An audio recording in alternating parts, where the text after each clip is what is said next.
Thank you, Mr. DJ. You had an excellent selection tonight. Let's give the DJ a great round of applause.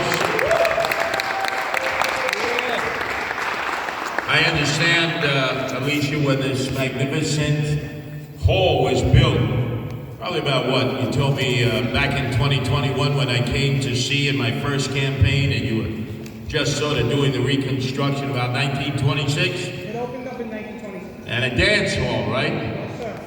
Right, so you can imagine, you played the music tonight, you got me totally into the mood, and I wanted to thank Alicia and her family for making this fundraiser possible in what has to be the best kept secret in all of New York City.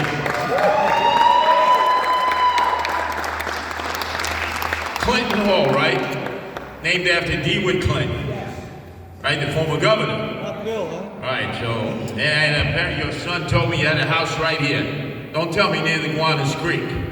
No, right in the end of the Yeah, I would not think so, because he probably wouldn't have survived that ordeal.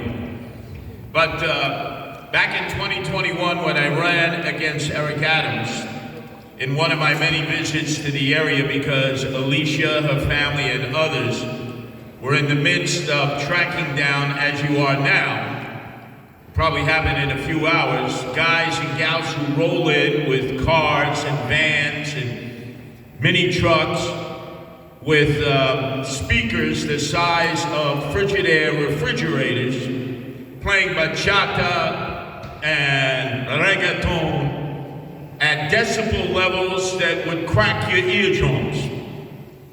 And they aim it in different directions, so I remember having come and met Alicia and Robert Holden at the time in Forest Park. And then they left Forest Park and they came right here into Maspeth, and they went over on the other side of the bridge across the creek in Greenpoint. And now, apparently, with the good weather, they're going to as many different places as possible. So notice, the problems of 2021 are still the same problems. And didn't I warn you about Eric Adams? Didn't I warn you about Eric Adams when I ran against him? Didn't I tell everybody in our debates that there would be chaos and corruption? And I was proven I was right. And now, a lot of people, as I'm making the rounds, I do not have a Republican primary. There are no challengers. All of the 5 county chair people have endorsed me, including our chairperson for the GOP here in Queens, Chairman Tony Nunziata, who's here. Give him a nice round of applause. But when I make the rounds, the first thing people say, I should have listened to you about Eric Adams. And think about that. He was on his way, he thought, to one day being president of the United States, the new face of the Democratic Party. Remember? They had a coronation before I could even get into the general election, because the assumption was, if you won the Democratic primary, you're a shoo-in to be the mayor. So they were treating him like the mayor early on, calling him Mayor Eric Adams. And I said, hold on. You know nothing about this guy. I've known this guy for close to 42 years.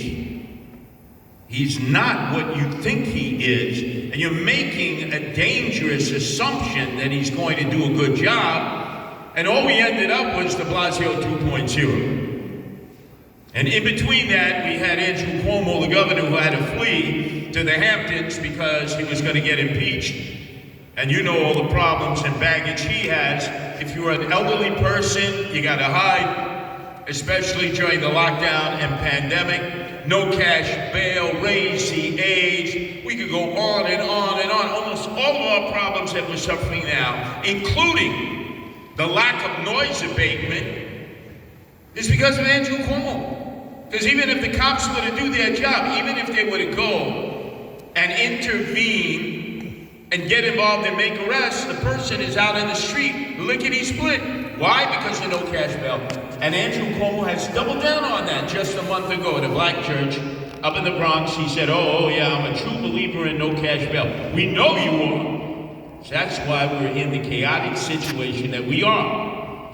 But I always have to explain to people there is a reason that you need to vote for me. He said, nobody knows more about the city of New York than me. I've been in all 350 communities. Most of those running for office don't even know there are that many communities. And they certainly don't ride the trains, the subways, and the buses, except for a photo op. I'm out there every day. That's the best focus group in the world. You're stuck on a subway car, the door's closed, and if somebody doesn't like you, you're going to hear grief for a while. Or you're going to hear a lot of complaints, or you're going to hear what people are really thinking. It's the best focus group in the world. So, as we were coming into Maspeth this evening, I sort of reminisced, because I'm 71 years old, I'm the oldest candidate running for mayor, and I have the most experience in the city of New York. And I remember as a young boy in the 60s coming into Maspeth, Calvary Cemetery here. You had 4 sections in Calvary. I have some relatives buried there. So we would come to pay our respects. And there would always be this black plume hanging over the area from the incinerator. Oh my God, you could smell it before you saw it. So we'd be standing on a hill in Calvary paying our respects. You could reach out and touch Manhattan, but I always remember saying to my relatives and my father, how do these people live here? You got this incinerator going like 24/7, 365. I remember there was a big controversy in '87. They wanted to build another incinerator. Used to dump garbage here, construction debris. You had the Gowanus Canal. If you fell into the Gowanus Canal, you would incinerate from all the toxic waste that was left behind by the industrial polluters, Rockefeller and Standard Oil, and you just start clicking down the line. And we knew a lot of people in Greenpoint because my dad was Polish-American. And on that side, where my wife Nancy, who has joined us tonight, Nancy, can you come up here a second? This is the best part. And when I become mayor, we're going to finally have a first lady. Because I don't know who these guys are who are running for mayor and who they have relationships with. They're all enigmas. But one thing you know, when you vote for Curtis Sleeva, you get Nancy Sleeva and all that she does for pets and people. But she was born over in Greenpoint. Her mother was born and raised in Greenpoint. I went to the cemetery on the other side when we buried her grandmother. And all the stories of the Polish and Italians who grew up there, who themselves suffered all kinds of thyroid issues, cancer issues, as a result of all the toxins that were over there. Because you see, that's what New York City has always been. When you live in an outer borough and you live in a blue-collar working-class area, they dump everything on you. They dump everything on you. You are people of no consequence except for one thing. Pay your taxes, shut your mouth. We'll tell you how you live your life. And by the way, if you happen to pick up and go, we want to tax you on the way out. That's the way they treat people in the outer boroughs. And that's why I am the mayor of all the people in the outer boroughs, because we don't have a mayor representing people in the outer boroughs, that's for sure. And there's about a total of 11 candidates who are running for mayor, and I've yet to hear them talk about issues that affect people's lives in the outer boroughs. For instance, I remember being, let me see, it was 2014. I see Phil Wong is here. Phil, I remember you put together a coalition, people from Elmhurst and Maspeth, to try to stop what was one of 12 Bill de Blasio, the part-time mayor, the dope from Park Slopes, shelters that he was putting into the outer boroughs, the old Pan Am Hotel on Queens Boulevard. I remember as a kid, the Pan Am Hotel, oh, magnificent. They would bring the pilots, the stewards, the stewardesses, can you say that now? Is that too old-fashioned? They would be housed there. I just imagine, wow, what a great place it would be if you had to stay in a hotel, the Pan Am Hotel on Queens Boulevard between JFK, JFK and LaGuardia. And I remember, here's Phil Wong, a group of Asians who had joined people from Maspeth, and they're protesting. I think he had about 500 people outside. And de Blasio's moving in 200 homeless families. Not all of them were families. So there was a bit of technology there. And I remember the people who had just invested in homes, a lot of the Asian Americans, first immigrants coming in, and a lot of those who had been here 3-4 generations working together. And the first thing Bill de Blasio called them were racists. Racist! 2014. Am I correct on that? 2014, okay.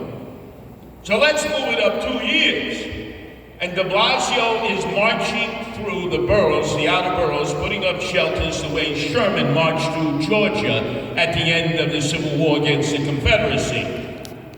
And he's putting up shelters everywhere. And I met almost all of you when they turned in Maspeth right here to a particular hotel that was set up that they said again was for homeless.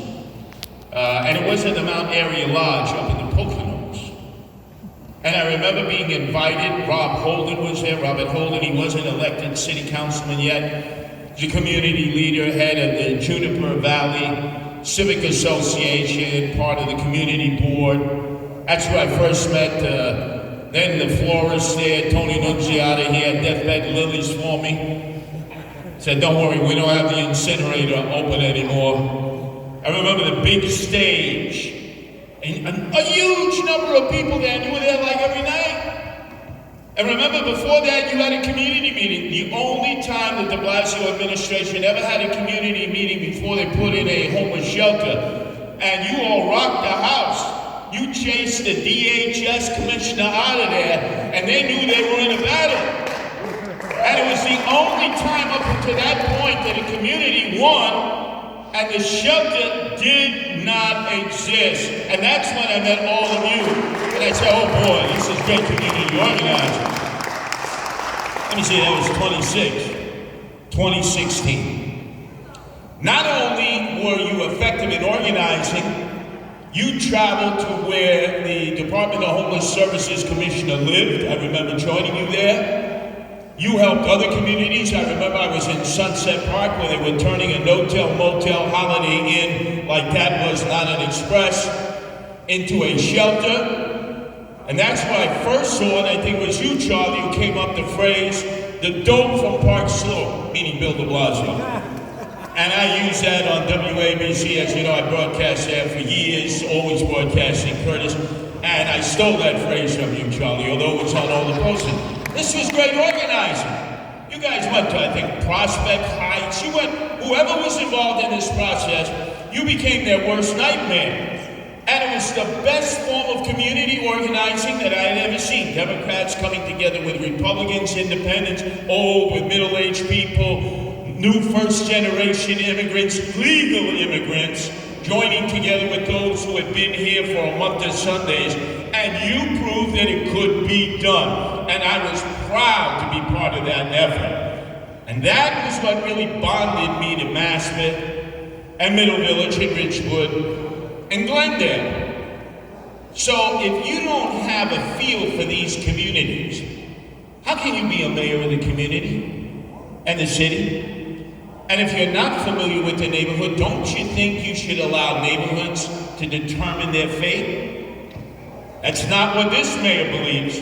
The moment he beat me in the last general election, he said, my goal is to set up the city of yes, which is the worst thing that could ever happen in the outer boroughs, and especially the residential areas like a Ridgewood, like a Maspeth, like a Middle Village, like a Glendale. Because what the mayor did was form an unholy cabal with the corporate developers. And now they don't have to go to a council person like Robert Holden. They don't have to go to a community board. They don't have to go to a civic organization. All they have to do, because there is no more zoning preventing them from doing that, is come in and take over. And the socialists on the other part of the city council who dominate, they don't want you having private property. They don't believe in private property. They believe that everybody should live in block housing, flats, and apartment buildings. They believe that the state should seize private property. So you have the uber capitalists, the corporate developers, actually working in league with the socialists to destroy the fabric of your neighborhoods. Now, there are 11 people running for mayor. The only one who's talking out against that is yours truly, Curtis Lever. Why? Because I'm a son of the soil. I'm a son of the outer boroughs. I was born and raised in Canarsie, East New York, and in Brownsville, Brooklyn. I set up the Guardian Angels in the Bronx in 1979 to patrol the subways and the streets. I am the outer borough mayor. The people who always get ignored. The rest of these characters running, you almost never see them leaving Manhattan. Everything is Manhattan-centric. I'm the complete reverse. When I get into office, when I become your mayor on January 1st, that's it. The city of yes is over. The city of yes is over. Now, you're saying, well, wait a second. How the hell are you going to undo something like that? Well, the mayor is in charge of every agency. The mayor has more control than the city council. You tell your agency head, that's it. We're not doing anything more with the city of yes. And then there will be groups of lawyers who practice their martial art all day called I sue. And they will go into court, and they will take you to court. New York Civil Liberties Union, Legal Aid, a whole host of groups who live to sue. Meantime, the city has 1,000 attorneys in the Corporation Council. Most of them have calluses on their tuchus and their dupa. They do nothing all day but stamp, settle. They're friends with the other attorneys. They give our tax dollars away when they settle these lawsuits, and then they go out for dinner and drinks. That's going to end. We're going to war. We're going to win some, and we're going to lose some. But the people in New York City are going to know that in the outer boroughs, you have a mayor who understands who you are, understands your neighborhood, and is going to fight for you, win, lose, or draw. We don't have that now. We didn't have that with de Blasio, and we certainly didn't have that when Cuomo was governor. And all I have to do is bring a little bit back of what we had when we had 8 years of Rudy Giuliani, the best mayor that we ever had in the city of New York in our lifetime. 12 years of Bloomberg with Ray Kelly, the longest serving police commissioner in the history of the police department. That's a total of 20 years of Republican leadership. And overseeing all of them with 12 years of George Pataki up in Albany as our governor. Did we have chaos there and corruption? No. We had it before they came in with the Democrats, and we certainly have the double the amount of chaos and corruption now. So I always say to people, how can I be any worse? How can I be any worse than de Blasio?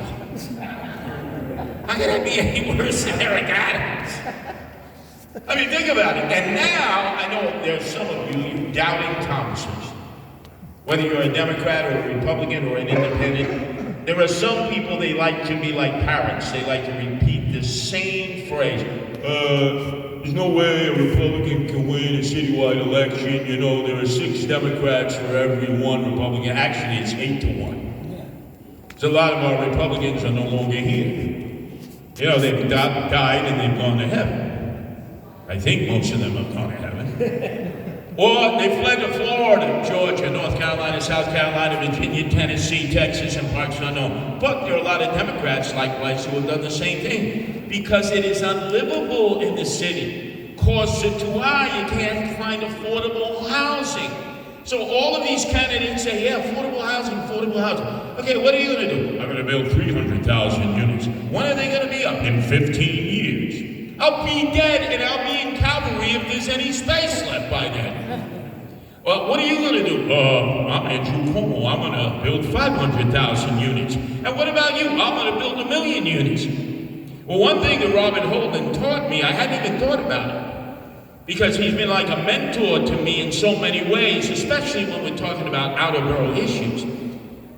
Robert Holden was telling me, you know, it's not just the apartments that are warehoused in Manhattan by the big realtors and the 6,000 units that are warehoused in NYCHA. Can you believe the city of New York, the worst landlord in existence, that runs NYCHA, has warehoused 6,000 apartments, and we have a housing shortage. But that there are a lot of property owners, people who own 2-family homes, 3, 4-family homes, that once they get rid of a tenant, especially a deadbeat tenant, a slacker, somebody not paying their rent, maybe it's taken 5, 6, 7 years before you can actually dislodge them in tenant-landlord court, where the deck is stacked against small landlords, that's for sure. You're not going to get any relief or justice there. Many of those who own their own homes and rent out available apartments are not putting them on the rental market anymore. They don't want to deal with the headaches. So estimate there are probably about a good 50,000 units out there that with a little bit of rehab could be available for people who need housing. And all these other candidates, they want to talk about these grand noise plans, give the corporate developers a 401 benefit in which they don't have to pay taxes for about 40 years. What are they doing for the small landlord, the small property owner? What are they doing for the small business people by raising their taxes and giving them margin? And what are they doing for you in the outer boroughs? If you don't separate your garbage, right? For a while there, you didn't separate your compost. In your day of having to work sometimes 2 jobs to make ends meet, who the hell knows what compost is? And this administration imposed that on you, and if you didn't separate it properly, they hit you with a $300 fine. They've got the red light cameras, they got the speed cameras. What they love to do in the outer boroughs is subsidize the operations in the city. And that's all going to stop when Curtis Lee was made. Day one, I tell whoever is in charge of the department, and remember, you are the person who puts them in charge. You're going to end all of that. And yes, and all the lawyers are going to come into court and sue you, and you're going to battle. This mayor has no couillons, has no huevos. This mayor doesn't even know what he is. I'm not a Democrat, I'm not a Republican. What did you go to Washington, D.C. for yesterday? Oh, I'm going to be meeting with the president about some very serious issues. At the end of the 30 minutes that he visited President Donald Trump, Trump was asked, what did you guys discuss? Oh, he came and he thanked me for dropping the charges against him. Did you discuss anything else? No. So think about that. We have mayors previously who did not represent the outer boroughs, the 2 Democrats. We had a governor who did everything to destroy the middle class in the outer boroughs and basically say, if you don't like it, get on a bus and get the hell out of here. You're going to have a mayor who not only represents the outer boroughs, but the most important issue as it was in 2021 is crime and the quality of life. And there's nobody who understands these issues better than me. I've dedicated my life for 46 years as leader of the Guardian Angels here, patrolling the streets and subways, and as leading the Guardian Angels around the world in 13 countries and a total of about 130 cities within those 46 years. I know about crime. I know how to deal with it. People say to me, why do you wear that red beret? Well, people know what that red beret represents, and those people who don't know what it means selfless service, sacrifice. 6 Guardian Angels shot and killed in the line of duty, 3 dozen seriously injured while coming to the aid of others they didn't even know. That's how you take back a city. You take back a city by all the various means that are available, and it's not just with policing, because all of these candidates who are dealing with police, we know that they've handcuffed them. Andrew Cuomo, when he was governor, promoted what they called the removal of qualified immunity from the cops. Basically, it meant that everyone else in government cannot get sued for whatever they do, but if you happen to be a police officer in New York City, you can be sued. You can end up losing your pension, losing your job, losing your home, just losing everything. Why is it only the police? Well, guess what? On day one, when I'm the mayor, I say, hey, we're putting back qualified immunity, and they're going to take me to court, but I'm going to stand up for the police. And remember, this is from Eric Adams, who told us for 22 years he was a police officer who put up a bulletproof vest on every day, went out and, bravely served the people. This guy was a house mouse. If you know what a house mouse is, he hid in the precinct. So you have to have people who are going to support the police. We need to hire police. They never put $1 billion back that they took out of the budget when de Blasio and the other city council members were dancing the horror and the tarantella. Oh, that's great, we're defunding the police. And Andrew Cuomo was part of that. They didn't put $1 billion back, but like a rabbit out of the hat, they found $7 billion for migrants. Where did they find $7 billion for migrants? So guess what? When our mayor, day one, no more migrant shelters, no more shelters. And then the other issue that I believe that Robert Holden became aware of through his chief of staff, Dan, who has been very helpful to our campaign with policy and initiatives, was the lithium-ion battery warehouses. Do any of you know about that? Imagine if the Gowanus Canal went on fire, which from time to time when people would flick lit cigarettes in years ago, it would go on fire. But imagine if the Gowanus Canal went on fire and you couldn't put it out for 5 or 6 days. Think about that. You would have a plume, an 8-mile plume hanging over this area and parts of Brooklyn and Queens. Toxic. It would be like a mini Chernobyl. It would have to burn itself out. 60 Minutes did an expose. Just go online, you'll see there have been 40 of these fires around the country, mostly in California. They've been unable to put out the fires. They've had to burn themselves out. What's going to happen to your property value? Never mind what's going to happen to your health. And the whole concept of a lithium-ion battery is they are building these storage facilities because who took our electricity out when he was governor and he took offline Indian Point, the power source for 1/3 of our electricity, the nuclear power plant 40 miles north of Manhattan up the Hudson. Right before the Tappan Zee Bridge. It will never be the Mario Faccia Cuomo Bridge to me, ever, ever, ever. It is the Tappan Zee Bridge. But right there in the shadow of the bridge was Indian Point. 1/3 of our electricity. Now, did Andy Cuomo find an alternative to replace the energy? Natural gas? No, he wouldn't allow for fracking, which Pennsylvania does. There's not enough hydroelectric power. The idea was to put windmills out there. They tried that, and all it did was kill whales and porpoises and dolphins. And now President Donald Trump has ceased and desist, allowing any more windmills to be built off the South Shore of Long Island, which would mean that would have provided the electricity for the lithium-ion battery warehouses, which were necessary because we don't have enough electricity. You've already had brownouts in this area. There are other areas in the outer boroughs that have had brownouts. Now, what's the one borough that sucks up more of the electricity than any other borough? Manhattan, right? Are there any designated to be in Manhattan? Any on Park Avenue in Manhattan? Sutton Place, where Cuomo lives? Billionaires Row?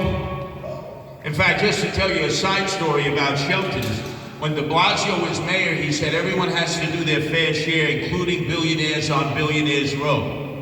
They hired Randy Mastro, who is now the first deputy mayor. And basically, he's running the city while Eric Adams runs for mayor. And he represented them, and they never got a shelter. So the rich, the well-to-do in Manhattan, they never have to do what you do. They never do their fair share. It's the outer boroughs. So these lithium-ion battery warehouses, 38 in Staten Island alone. 38. 12 in Brooklyn. And then all of a sudden, Dan calls me up in Robert Holden and says, holy blankety blank, blank, blank, blank. They're putting one right in Middle Village between 2 public schools in a residential area right near Juniper Valley Park. And he had a demonstration there.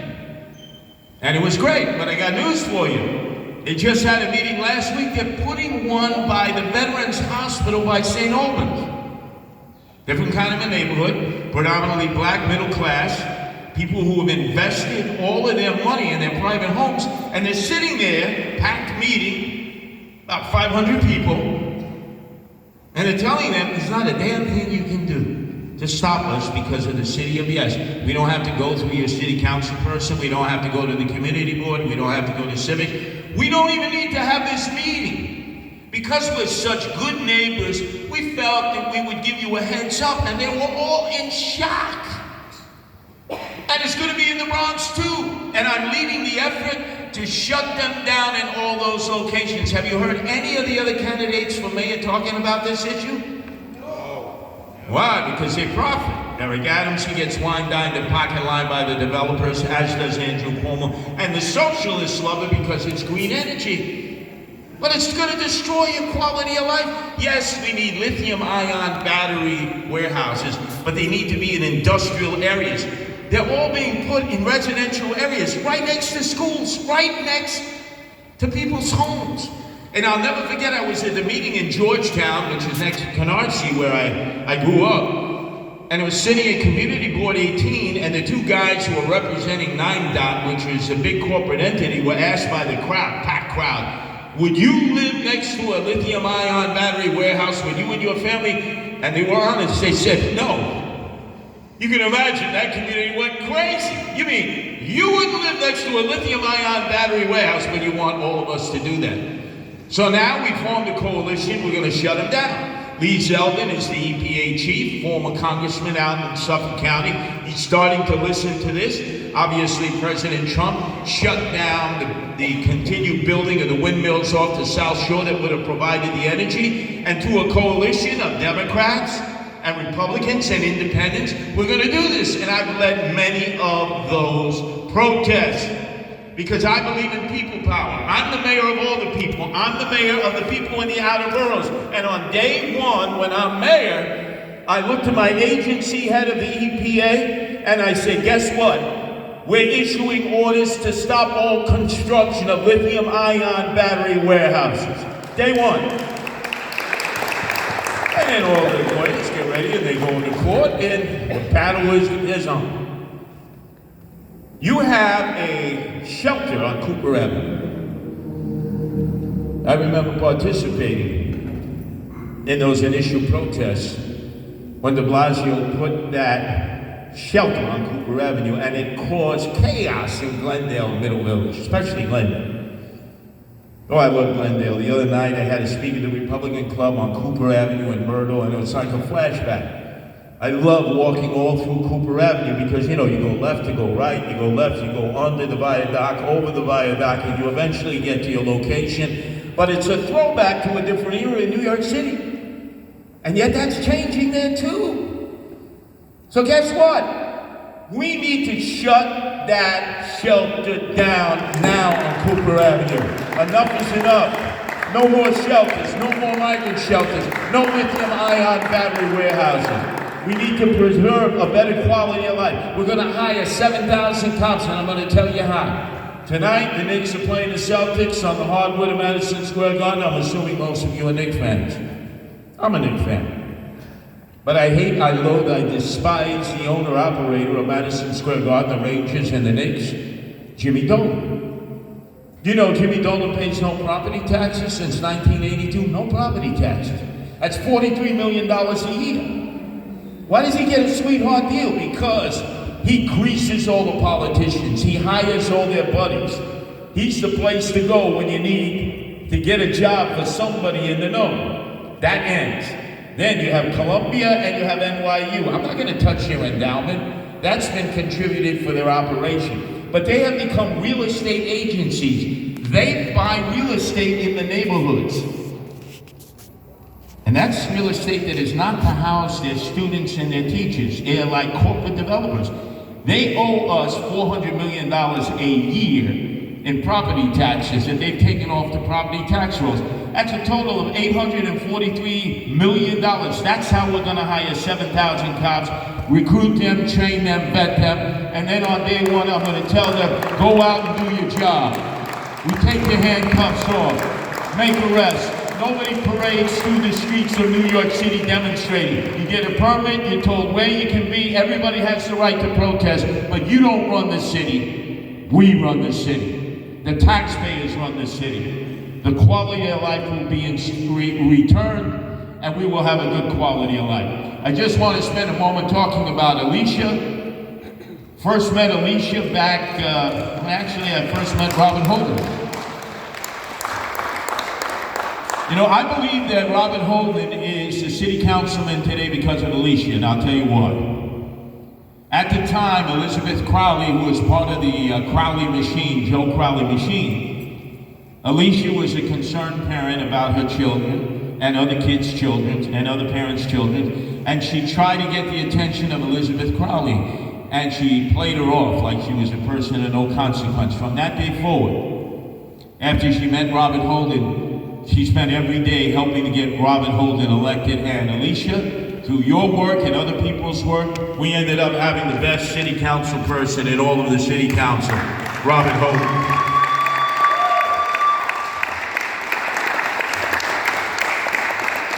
In the course of that election, I was supporting Robert Holden and coming into the district, and I was shrinking. I was 220, I went down to 140. I had chronic Crohn's disease. As my wife would describe, I was dying. And I remember Robert Holden had lost the Democratic primary to Elizabeth Crowley, and he sat down and he did the analytics, and he said, you know, I really got my butt kicked in Woodhaven. And I said, Robert, at the time I was the chairman of the Reform Party, I said, put me on the poster with you in Woodhaven. It's mostly Puerto Rican. He said, but why would I put you on my poster? Because everybody thinks I'm Puerto Rican. They have no idea I'm part Polish and part Italian. Take advantage of it, Robert Holden. He did, and he did better in the general election. And I remember we were at the street fair in Jamaica underneath the L, and I was dying, but I was there to help Robert Holden. And I was at that street fair that they have in Maspeth across from Rose's, and I had to move behind one of the vendors and projectile vomit. But I was there for Robert Holden. It's probably one of the best things I ever did. You have a great city council person who is leading the effort, Democrats now for Sliwa. When I'm your mayor, I'm going to have him oversee the Department of Education that spends $41 billion. He's been a teacher for 40 years. He knows where all the bones are buried who buried them. And I can guarantee you, I'm not omnipotent. I don't declare like I know everything like these past few mayors. We're going to get the best men and women for the job who are there to be selfless servants, not self-serving themselves. That's what you're going to get when your mayor is named Curtis Sliwa. Now, what you have to do is get people to come out to vote. We have a real opportunity this time. There are going to be 5 people in the general election, and the New York Post and even Cuomo acknowledges I start out with 30%. Do the math. We get those numbers up to 35, 38%, you're looking at the next mayor of New York City. I don't want to hear this. Republicans can't win a citywide election. And if I get 35% of the vote in New York City, you're going to have a Republican governor next year. You know, they all want to there's Stefanik, and we're going to talk about Lawler, and we're going to talk about Bruce, the National County Executive. Well, guess what? That's great, but that's next year. How about us talking about the mayor of the city of New York? I get 35%, you have a Republican governor. We need to get everybody out there. We need to coalesce, build a coalition, so we take back the city, and then next year, with your help, we take back the state. That's how we do it from the ground up. Thank you, Alicia, for having me here tonight. Thanks all of you for coming here. But you got to go out and get people to vote. You got to get people to contribute. I get an 8-to-1 match. I was the last to start fundraising because I was the last in this campaign. With 5 people in the race in the general.